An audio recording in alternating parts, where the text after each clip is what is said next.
নেতৃত্ব রাখছে? সংখ্যালঘু মানেই তো ইমাম নয়। সংখ্যালঘু মানে অনেক শিখ আছে, জৈন আছে, বুদ্ধিস্ট আছে, পার্সি আছে, খ্রিস্টান আছে।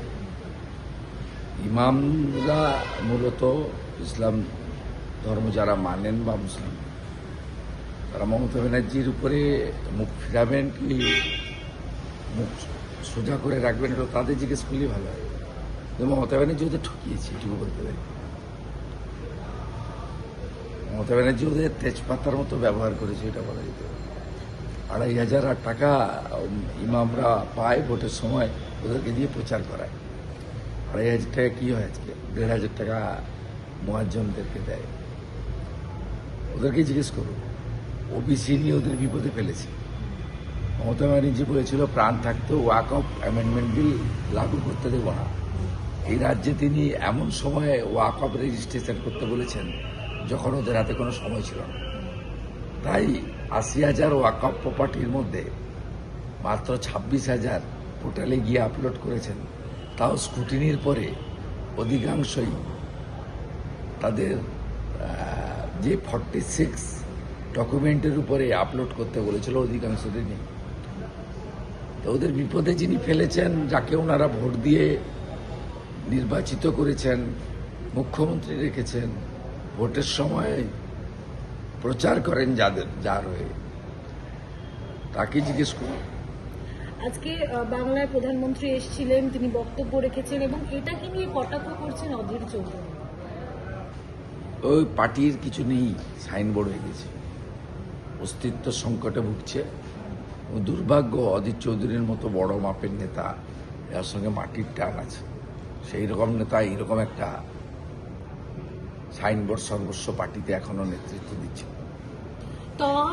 শওকতের দ্বন্দ্ব চরমে। তহা সিদ্দিকী তিনি বলছেন শওকত মোল্লাকে টিকিট দিলে বুঝতে হবে মমতা খুনের রাজনীতি করছেন, চাইছেন খুনের এত রাজনীতি। তাড়াতাড়ি কনক্লুশনে আসা ঠিক হবে না।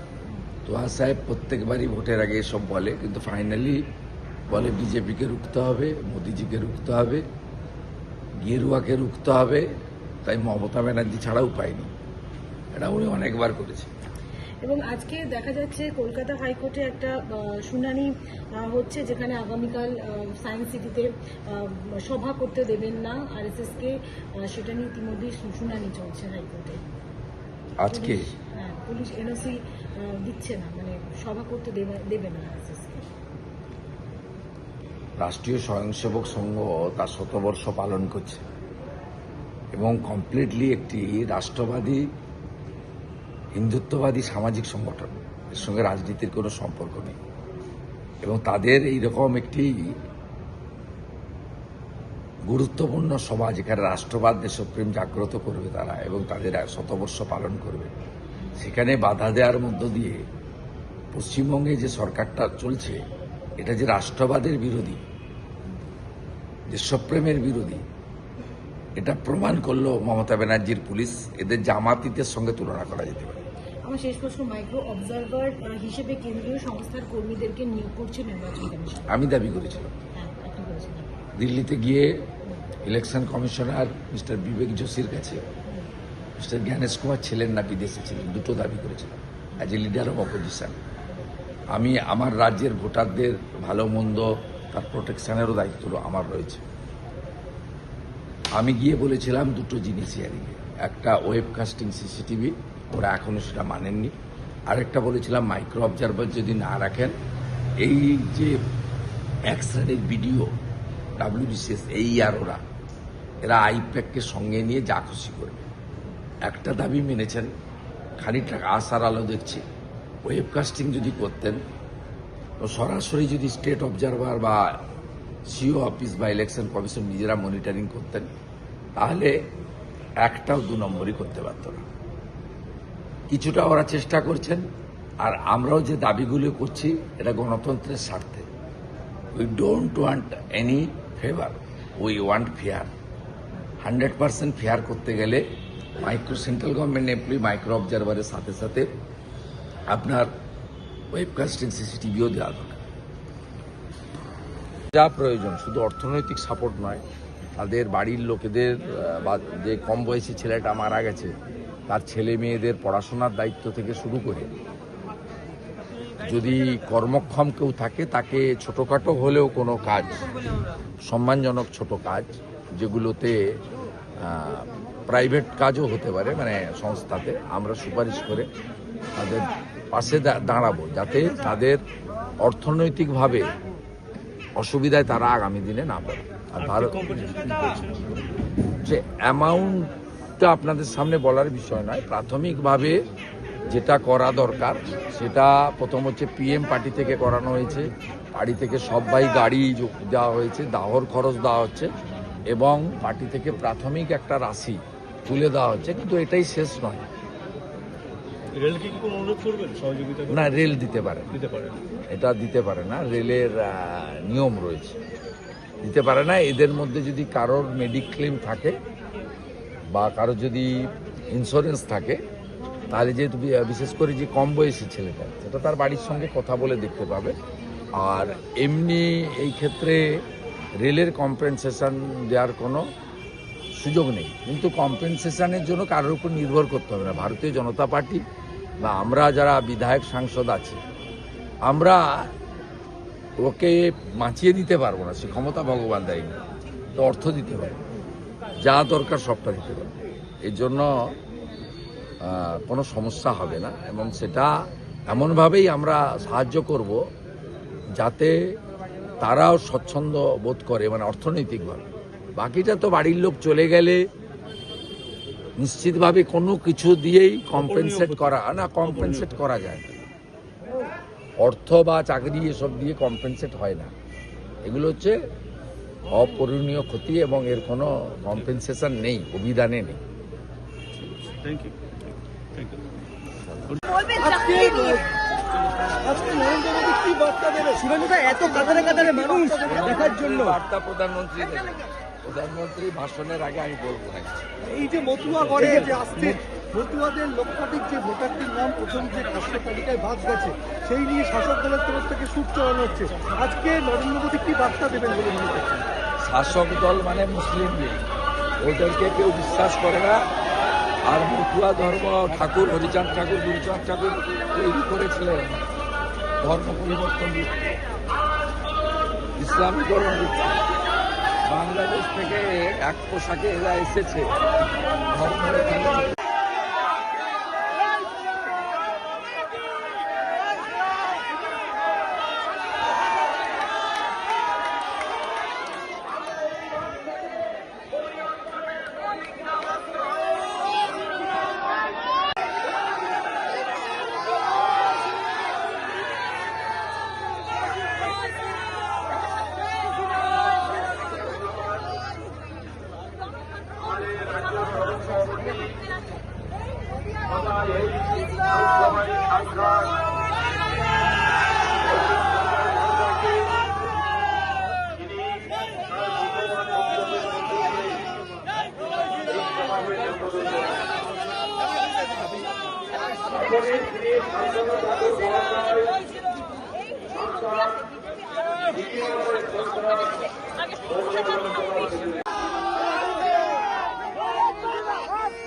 বিরোধী দলনেতা যিনি আপসহীন সংগ্রাম করছে সেই কুচবিহার থেকে কাকদ্বীপ পর্যন্ত আমি সম্মানীয় শুভেন্দু দাকে বলবো এই ঐতিহাসিক জনসভাকে তিনি সম্বোধন করার জন্য তাকে অনুরোধ জানাচ্ছি। শুভেন্দু দা।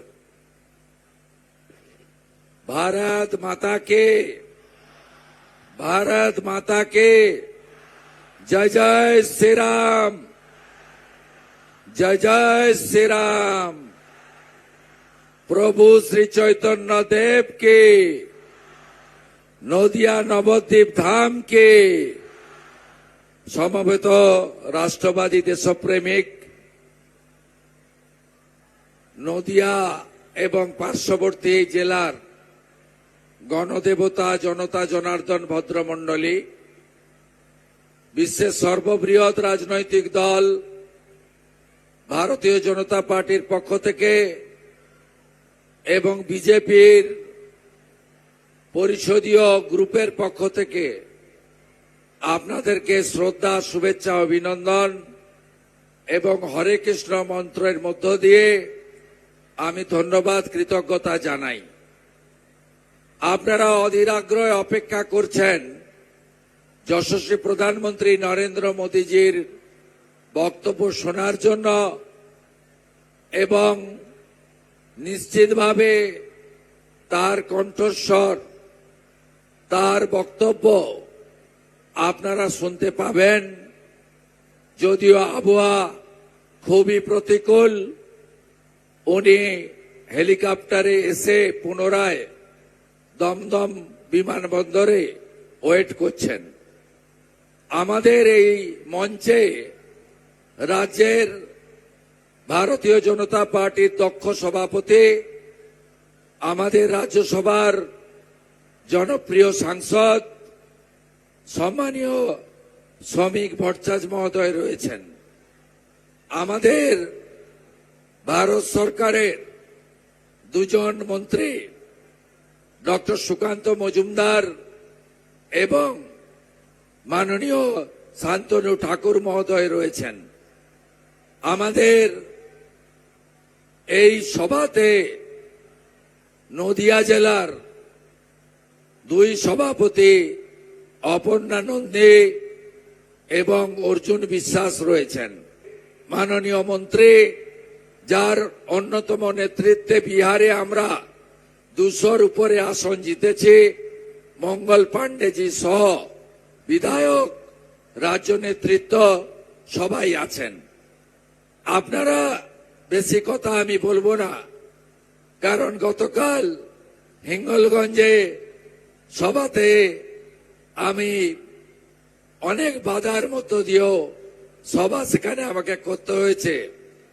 তাই আমি শ্রমিক দাকে বলার জন্য বলবো, তার আগে আমি আপনাদের কাছে একটা কথাই বলবো যে নরেন্দ্র মোদীজি বাংলার হিত গৌরব, কলকাতাতে মেট্রোর উদ্বোধনে বাংলার হিত গৌরব, বাংলার শিল্পায়ন, বাংলার শিক্ষা সংস্কৃতি তার পুনরুদ্ধার করার জন্য, পরিবর্তনের সংকল্প নেওয়ার জন্য আপনাদের কাছে আবেদন করেছেন।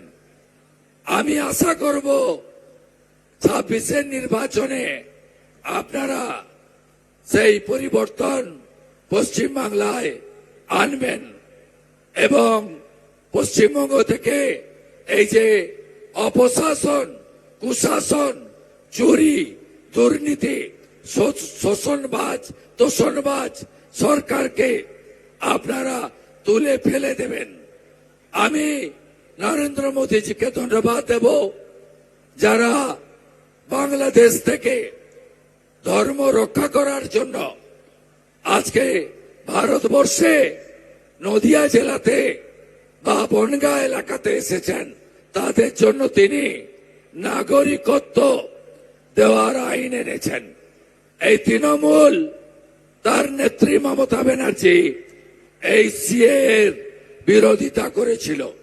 সিএ কে ক্যাকা ছিছি এই মমতা ব্যানার্জি বলেছিল।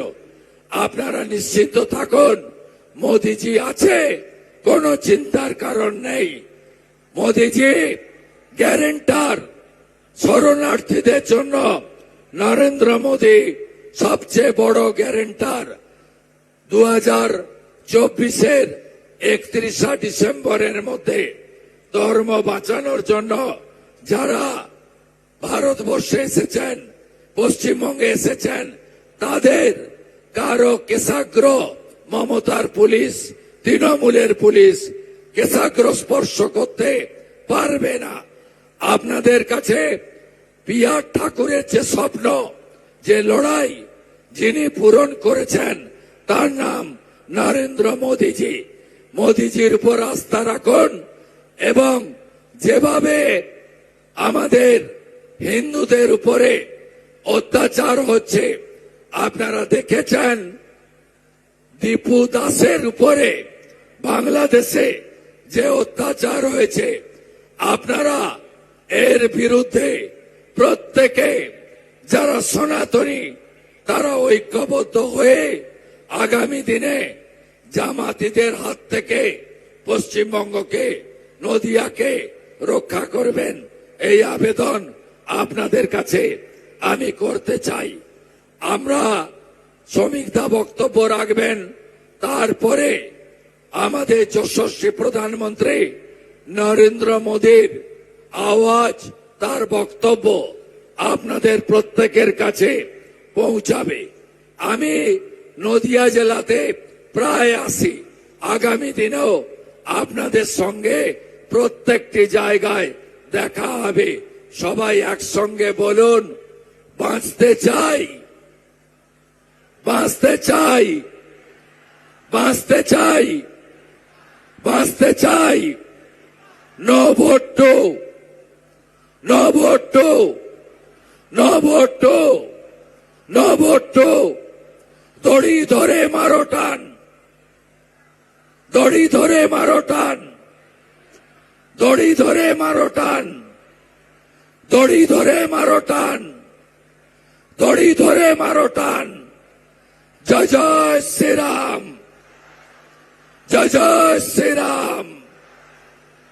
হরে কৃষ্ণ হরে হরে, মোদীজি ঘরে ঘরে।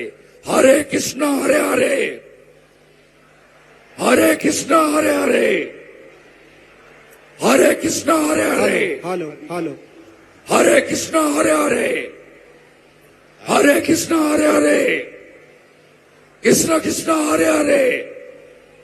গৌরনিতাই প্রেমানন্দের, গৌরনিতাই প্রেমানন্দের, গৌরনিতাই প্রেমানন্দের।